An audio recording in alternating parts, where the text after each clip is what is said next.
दोस्तों, आज मैं हाउसफुल 5 ये मूवी को एक्सप्लेन करने जा रही हूँ। तो ये कहानी है एक मर्डर के बारे में जो क्रूज शिप में होता है। अब ये किलर कौन है और इस मूवी में कितने सारे ट्विस्ट आते हैं, ये जानने के लिए अंत तक जरूर देखें। तो मूवी की शुरुआत होती है क्रूज शिप में, जिसमें एक आदमी भागकर अपनी जान बचा रहा है क्योंकि एक मास्क पहना किलर उसका पीछा कर रहा है। लेकिन वो किलर उसे पकड़ लेता है और उसका खून कर देता है। अब ये कौन है और इसकी क्या वजह है, ये हमें आगे पता चलेगा। इसके बाद सीन शिफ्ट होता है और हमें पास्ट यानी मर्डर होने के 2 दिन पहले का सीन दिखाते हैं और यही से असली कहानी शुरू होती है। तो ये कहानी शुरू होती है एक अमीर बिजनेसमैन रंजीत जी की मौत के साथ।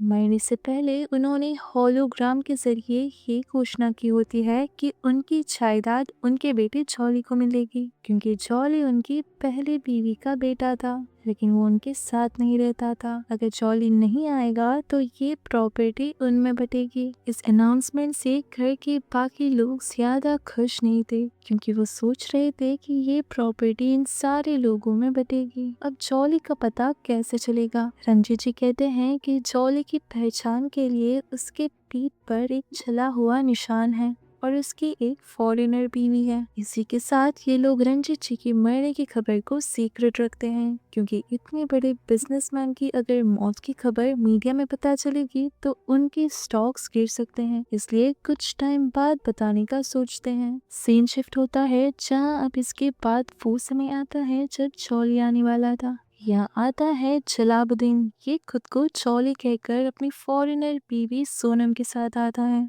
पहले तो सभी शक करने लगते हैं, मगर तभी वो अपना जला हुआ निशान दिखाता है और इनको यकीन हो जाता है। रंजीत जी का सौतेला बेटा देव अपने स्टेप बाई को गले लगाता है, मगर तभी एंट्री होती है जलभूषण की अपनी फॉरेनर वाइफ जैकलीन के साथ। वो भी अपना जला हुआ निशान दिखाता है। अब सभी घर के लोग शौक में थे। वो जाकर देव के गले लगता है और उसका निशान दिखाता है। अब ये लोग कंफ्यूज थे कि मगर तभी एंट्री होती है जूलियस की अपनी नेपाली बीवी नरगिस के साथ, और इसके भी पीठ पे निशान था। वो भी खुद को जॉली कह रहा था। अब देव को पहले तो गुस्सा आ जाता है। वो कहता है कि पैसे चीज ही ऐसी है कि इंसानों को डिवाइड करता है। यहाँ तो जॉली को ही 3 हिस्सों में बांट दिया। इन तीनों में ही एक असली जॉली है, ये सोचकर वो चुप रह जाता है और डॉक्टर से इनका डीएनए टेस्ट कराने को कहता है, ताकि असली जॉली को ढूंढ सके और नकली वालों को सजा दे, और इन्हें वीआईपी रूम्स दे दिया जाता है। इसके बाद रात को एक बड़ी शानदार पार्टी होती है जिसमें ये सभी लोग बहुत ज्यादा पी लेते हैं। अब अगले दिन हमें पता चलता है कि नशे में वो रात जूलियस ने जैकलीन के साथ बिताई होती है। दोनों को कुछ याद नहीं था। इसके बाद इन्हें जलभूषण के कमरे से अजीब आवाजें आ रही होती है। जब कमरा खोला जाता है तो वो सोनम के साथ था और इन दोनों को भी कुछ याद नहीं था। ये चारों जाते हैं जूलियस की बीवी नरगिस को ढूंढने, ये सोचकर कि वो जलाबुद्दीन के साथ तो नहीं और इन तीनों ने नशे में ये किया होगा। लेकिन इनको जलाबुद्दीन क्रूज शिप के कुक के साथ मिलता है जिसका नाम पास्ता है, और उसने रात उसके साथ बिताई होती है। अब ये लोग जाते हैं नरगिस को ढूंढने, मगर तभी जलाबुद्दीन की पॉकेट से फोन बजने लगता है और उसमें देव बात करता है। वो कहता है कि डॉक्टर डीएनए रिपोर्ट लेकर 10 बजे आ जाना, मगर तभी वो देखते हैं कि उस फोन में एक कटी हुई उंगली मौजूद है। ये देखकर वो सभी घबरा जाते हैं। इसी के साथ वो डरे हुए थे कि उनकी पोल डीएनए रिपोर्ट्स के आने से खुल जाएगी। ये सभी हिम्मत करके 10 बजे वहां आ जाते हैं। अब जब डॉक्टर को कॉल लगाया जाता है तो जलाबुद्दीन की पॉकेट से बजने लगता है। जब फोन निकाला जाता है तो वो वही कटी हुई उंगली देख लेते हैं, और तभी ऊपर से डॉक्टर की डेड बॉडी नीचे गिर जाती है। अब इस डॉक्टर की मौत का शक इन 3 जॉली और उनकी बीवियों पर आता है, क्योंकि इसमें अगर कोई नकली जॉली है तो वो नहीं चाहेगा कि रिपोर्ट्स की वजह से उसकी सच्चाई पता चले। अब इसी शक के कारण इन 6 लोगों को भी क्रूज शिप के जेल में डाला जाता है जब तक पुलिस नहीं आती। वही जेल में इन तीनों को आपस का सच पता चल जाता है कि उनमें से असली जॉली कोई नहीं है। असल में जूलियस एक डिटेक्टिव होता है जिसे रंजीत जी की लॉयर ने असाइन किया होता है जॉली को ढूंढने के लिए, और इसे जॉली की पहचान की डिटेल्स बताई गई होती है ताकि उसे ढूंढ पाए। मगर जूलियस एक पार्टी में जाता है जहां वो इस प्लान के लिए उसी पार्टी में मौजूद नरगिस से मदद लेता है ताकि वो उसकी बाड़ी की फॉरेनर बीवी बने और खुद जूलियस बनकर जाए। नरगिस भी मान जाती है और जूलियस के कहने पर उसके पीठ पर जला हुआ निशान बना देती है, मगर असल में नरगिस जलालुद्दीन की गर्लफ्रेंड होती है। नरगिस जाकर ये बात अपनी बॉयफ्रेंड जलालुद्दीन को बताती है और वो भी जलने का निशान बना देता है। अब जलालुद्दीन को एक बाड़े की फॉरेनर बीवी चाहिए होती है, तो वो उसी पार्टी में मौजूद सोनम की मदद लेता है और यहाँ पर सोनम जलभूषण की गर्लफ्रेंड होती है और जलभूषण जैकलिन को ढूंढ लेता है बाड़े की बीवी के लिए और यहाँ पर जैकलिन सिंगल भी थी। दोस्तों, ये घूम घूम कर तीनों को जॉली की डिटेल्स पता चलती है और पैसों के लालच में तीनों इसलिए यहाँ पर आए होते हैं। अब ये समझ जाते हैं कि अगर फिर से डीएनए टेस्ट किया जाए तो उनकी पोल खुल जाएगी। तो ये लोग सोचते हैं कि जहाँ से डीएनए कंपेयर किया जाता है यानी रंजित जी की बॉडी को ही पानी में फेंक दे ताकि उन्हें कोई प्रॉब्लम ना हो। यहाँ पर तीनों लड़के जाते हैं बॉडी फेंकने और लड़कियां जाती है लैब में डीएनए डिस्ट्रॉय करने। अब ये इनकी बॉडी को दो लोग सपोर्ट करके ले जाते हैं ताकि टॉप फ्लोर से फेंक दिया जाए, मगर तभी कुछ इंटरव्यू लेने आते हैं तो जलालुद्दीन अपना हाथ उसकी जैकेट से डालकर हाथों से इशारों में बात करता है और जूलियस उन्हें वो इशारा समझाता है। ये लोग जैसे तैसे करके वहां से बचकर निकल जाते हैं। दूसरी तरफ इन तीन लड़कियों को डीएनए मिल जाता है और ये लोग डीएनए डिस्ट्रॉय करने में कामयाब हो जाते हैं, मगर तभी बेरी नाम का एक आदमी जो शिप का गेस्ट होता है वहां आता है डॉक्टर की बॉडी देखने और उसे पॉकेट में एक पेन मिलता है, मगर वो उसे वापस रखता है और इस दरवाजे को टिश्यू से पोंछता है। इन सारी चीजों को जैकलिन अपने फोन में छुपकर रिकॉर्ड कर लेती है। बेरी वहां से छुपकर निकल जाता है। इन तीनों लड़कियों को यकीन हो जाता है कि बेरी ही किलर है। वहीं दूसरी तरफ इन तीनों लड़कों को टॉप फ्लोर में घर के लोग दिखाई देते हैं, तो ये लोग फिर से यू टर्न लेते हैं। उनको एक खाली कमरा मिल जाता है तो वो लोग उस कमरे के अंदर जाते हैं, मगर तभी कोई दरवाजा जोर से खटखटाने लगता है। डर के मारे ये लोग बॉडी को कबर्ड में छिपा देते हैं। जब डोर खोला जाता है तो वो तीन लड़कियां थी।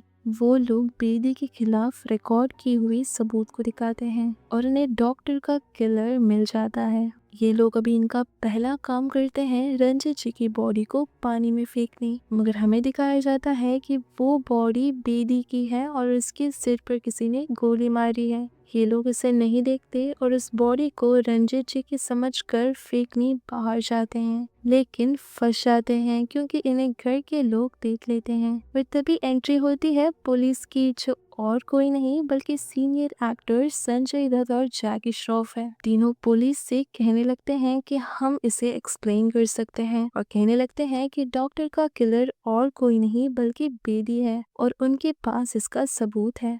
आप लोगों ने बेकार में हेलीकॉप्टर की फ्यूल बर्बाद कर दी। इस केस के सॉल्व करने का क्रेडिट हम आपको दे सकते हैं। तो पुलिस उनकी सेल्फी लेती है और तभी इन्हें जूम करने पर पता चलता है कि ये बॉडी तो बेदी की है जिसे ये लोग किलर समझ रहे थे। ये सभी शॉक में थे कि अब बेदी को किसने मारा। पुलिस इनकी नहीं सुनती और फिर से इन 6 लोगों को जेल में डालती है। अब पुलिस इसके खिलाफ एविडेंस जमा करने लगती है और उन्हें सबूतों के दम पर किलर का पता चल जाता है। पुलिस इन सभी को जेल से रिहा कर देते हैं और कहते हैं कि किलर ये नहीं बल्कि घर के ही लोगों में से एक है, क्योंकि इन्वेस्टिगेट करने पर उन्हें मर्डर साइट पर एक सिगरेट मिली थी और डॉक्टर की पॉकेट में एक पेन मिला है जो देव का था। इसी के साथ देव के शूज में एक चिप चिपकी होती है सीसीटीवी फुटेज की, यानी उसने सीसीटीवी फुटेज भी डिस्ट्रॉय करने की कोशिश की थी और इसने बेदी का मर्डर इसलिए किया होता है क्योंकि उसने वो पेन देख लिया था और उसे ये देव का है पता चल चुका था। बेदी देव को वार्निंग देता है कि वो सबको ये बताएगा कि उसी ने मर्डर किया है, इसलिए देव ने बेदी को अपने रास्ते से हटाया।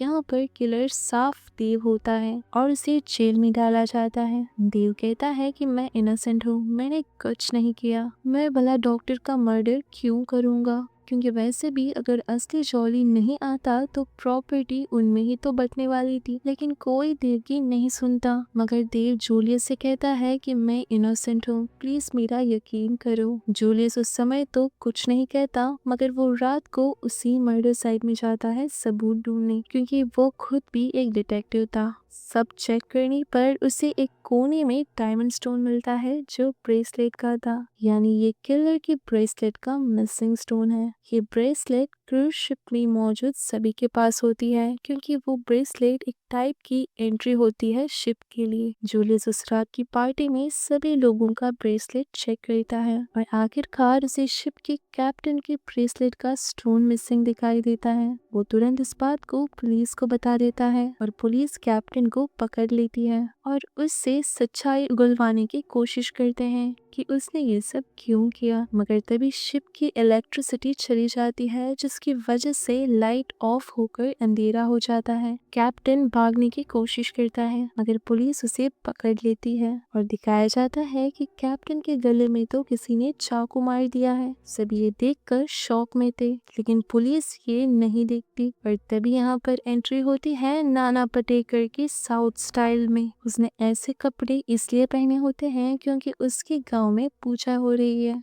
Nana Patekar head of police है और इस केस को इन्वेस्टिगेट करने आया है। इन्हें देखकर दोनों पुलिस कहते हैं कि आपने बेकार में हेलीकॉप्टर का फ्यूल बर्बाद कर दी। हमने ये केस सॉल्व कर लिया है और कैप्टन ने ही सब मर्डर्स किए हैं। इस केस की सॉल्व करने का क्रेडिट हम आपको दे सकते हैं। तो नाना पाटेकर उनकी सेल्फी लेते हैं और तभी इन्हें जूम करने पर पता चलता है कि उसके गले में किसी ने चाकू से स्टैब करके उसे मार दिया है। ये दोनों शॉक में थे और इन पुलिस को जेल में डाला जाता है और देव को जेल से बाहर निकाला जाता है, क्योंकि देव ने तो ये मर्डर नहीं किया होगा, क्योंकि जब वो जेल के अंदर था तब इस कैप्टन का मर्डर हुआ है। अब नाना पाटेकर खुद इस केस को हैंडल करने का फैसला लेते हैं ताकि और मर्डर्स ना हो और जल्दी किलर को ढूंढे। वो सबको हॉल में बुलाता है और सभी के सामने रंजीत जी को ले आता है 2 बक्से के साथ। रंजीत जी तो मर चुके थे, तो पता नहीं मुर्दे पर बक्से क्यों लेके आए। खैर, जब एक बक्सा खुलता है तो उसमें सभी के लिए एक नोट था। जूलियस सभी को अपना अपना नाम से लिखा हुआ नोट बांट देता है। उसमें उसने सभी की डिटेल्स निकाली होती है, उनकी कमियों के बारे में और कैसे उनको पैसों की जरूरत है, जैसे कि माया नाम की लड़की जो गैम्बलिंग करती थी और देव ने किसी को ट्रक से उड़ाकर फुटेज डिलीट कर दी। वैसे ही बाकी सभी लोगों का उसमें नाना पाटेकर ने इंफॉर्मेशन निकाली थी और उस नोट में लिखा था। और वो कहता है कि किलर अब कोई भी हो सकता है, लेकिन मैं जान चुका हूँ कि किलर कौन है और इसकी तस्वीर इस दूसरे बक्से में है, जो मैं कल ही पूजा के बाद खोलूंगा। और सभी जेल में जाने वाले थे, क्योंकि नाना पाटेकर को सबका छोटा छोटा क्राइम पता होता है। इसके बाद नाना पाटेकर तो सो नहीं जाता है, मगर सभी शिप में मौजूद डरने लगते हैं कि वो जेल जाने वाले हैं। तभी जूलियस कहता है कि हम अगर नाना पाटेकर को ही मार दे तो हम जेल जाने से बच जाएंगे। वो कहता है कि हमें तो पता है कि किलर हम में से ही कोई एक है, तो जो भी किलर है वो एक और खून कर दो और हम लोग बच जाएंगे। ये सुनकर सभी एक दूसरे को देखने लगते हैं और इसकी बात पर सब लोग मान भी जाते हैं, क्योंकि उन्हें जेल में तो सड़ना नहीं था। अब रात होते ही वही किलर नाना पाटेकर के कमरे में आता है और इसे बार बार चाकू से स्टैब करने लगता है। इसके बाद वो दूसरा बक्सा खोलता है और इसमें किसी की तस्वीर नहीं बल्कि एक शीशा था, जिसमें रिवील होता है कि किलर देव ही है। तभी नाना पाटेकर वहां आता है और कहता है कि मुझे पता था कि किलर में ही मुझ में मारने की हिम्मत होगी, इसलिए मैंने जूलियस को उस नोट में इन्फॉर्म किया था कि तुम सबको मेरा मर्डर करने के लिए उकसाओ, लेकिन सब लोगों को उत्साह भी दोगे तो बस किलर में ही मुझ तक पहुंचने में हिम्मत होगी ताकि मेरा मर्डर कर सके। और यहाँ पर रंगे हाथ दोनों देव को पकड़ लेते हैं। देव कहने लगता है कि वो इनोसेंट है और उसने ये इसलिए किया क्योंकि वो जेल नहीं जाना चाहता था अपनी एक्सीडेंट वाले क्राइम के लिए, और कोई ना कोई तो आपको मारने ही आने वाला था, क्योंकि कोई जेल नहीं जाना चाहता। मगर तभी दरवाजे से एंट्री होती है किलर की, यानी यहाँ पर रिवील होता है कि असल में दो किलर हैं। वो भी आया होता है नाना पाटेकर को मारने, मगर उन्हें देखकर वो दूसरा किलर भागने लगता है। जूलियस तुरंत उसका पीछा करता है, मगर वो भागकर बेसमेंट में आता है और उसे वही एक गन मिल जाती है। लेकिन जूलियस उसे एक मुक्का देता है जिसके कारण उसका मास्क हट जाता है और वो नीचे गिर जाता है। और फिल्म के क्लाइमैक्स में शॉकिंग रिवील होता है कि दूसरा किलर और कोई नहीं बल्कि जलभूषण था। उसने देव के साथ मिलकर 50-50 प्रॉपर्टी का डील किया होता है। और देव जेल में था तो उसने ही कैप्टन का खून किया था, क्योंकि कैप्टन ने देव को डॉक्टर का मर्डर करते देख लिया था और वो उनको उससे ब्लैकमेल करने वाला था, इसलिए उसका मर्डर कर दिया। और डॉक्टर को तो इसलिए मारा था क्योंकि उसने देव को जलभूषण का डीएनए रंजित जी के डीएनए के साथ चेंज करते समय देख लिया था। उनकी पोल खुल जाएगी ये सोचकर उसने मर्डर कर दिया। सभी लोग शॉक में थे। तभी नाना पाटेकर देव को लेकर आता है, लेकिन जलभूषण सबको बंदूक के दम पर रखता है और ये लोग कुछ नहीं कर पाते। मौके का फायदा उठाकर देव कंट्रोल रूम में जाकर फैन चला देता है। ये फैन चलाने से सभी उस फैन की तरफ खींचे जा रहे थे। ये चीजों को घस के पकड़ने लगते हैं ताकि खींचे ना चले जाएं। नाना पाटेकर बड़ी मुश्किल से कंट्रोल रूम में पहुंच जाते हैं और इनमें एक मस्त फाइट होती है, जिसे कंट्रोल रूम का शीशा तोड़कर दोनों उस रूम से बाहर गिर जाते हैं और वो भी लटक जाते हैं। यहाँ सब लोग एक लाइन में लटक रहे थे, एक दूसरे का पैर पकड़कर। अगर छोड़ते तो फैन से कुचल कर मारे जाते। ये सभी लोग यहाँ पर फंस जाते हैं। जो फर्स्ट में था जूलियस, उसका हाथ धीरे धीरे फिसलने लगता है। ये उम्मीद छोड़ने लगते हैं, मगर तभी कोई आदमी उस फैन को ऑफ कर देता है और इनमें जान आ जाती है। ये सोचते हैं कि हम में से सब लोग यहाँ पर हैं तो फैन किसने ऑफ किया। और तभी उस आदमी का चेहरा दिखाते हैं और वो था बॉबी देओल, और ये कोई और नहीं था बल्कि हमारा असली जॉली था। वो उनसे कहता है कि मुझे ये 69 मिलियन पाउंड्स की प्रॉपर्टी नहीं चाहिए, क्योंकि मैं खुद की मेहनत से 169 मिलियन पाउंड्स का मालिक हूँ और ये 69 मिलियन पाउंड्स तुम आपस में बांट लो। ये सुनकर सब लोग खुश हो जाते हैं और पोस्ट सीन में हमें दिखाया जाता है कि सबको उनका हिस्सा मिल गया है। जैकलीन और जूलियस ने शादी कर ली है और उनका एक बेटा है। जलालुद्दीन और नरगिस ने शादी कर ली और उनकी भी एक फैमिली है। जलभूषण और देव जेल में सजा काट रहे हैं बूढ़े होने तक। वही सोनम जो जलभूषण की जीएफ थी, उसने तो असली जॉली से शादी कर ली और यहीं पर ये मूवी खत्म होती है। Thank you for watching. अगर आप हाउसफुल बी चाहते हैं तो कमेंट सेक्शन में ज़रूर कमेंट करें और मैं हाउसफुल बी को भी एक्सप्लेन कर दूंगी।